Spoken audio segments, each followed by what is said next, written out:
அடுத்து நம்ம கொங்கு ஈஸ்வரையா வந்தாங்க. இங்க இருக்க குழப்பத்தின் உச்சமே இந்த கூட்டணி தான். கூட்டணி ஆட்சின்னு அமித்ஷா சொல்லுதாங்க, நீங்க இல்லங்கிய அவர் ஆமாங்காரு. இப்ப தெரியுதா உங்க கூட்டணின்னு லைசா சிரிச்சாருவாங்க. மத்திய உள்துறை அமைச்சர் அவர்கள் பேசும் பொழுது கூட்டணி ஆட்சி என்று தெளிவாக சொன்னார். ஆங்கிலத்திலே கோயலிஷன் கவர்மெண்ட் என்று அவர் சொன்னார். கோயலிஷன் கவர்மெண்ட் என்று சொன்னால் கூட்டணியில் இருக்கிற எல்லா கட்சிகளுக்கும் பங்குண்டு என்று அர்த்தம். அதை கூட பத்திரிகையாளர்கள் கேட்டார்கள்.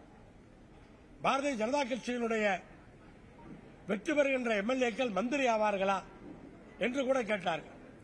அதுவெல்லாம் தேர்தலுக்கு பிறகு யாரை மந்திரியாக்குவது என்று பேசிக் கொள்வோம் என்று அங்கே பதில் சொன்னார்.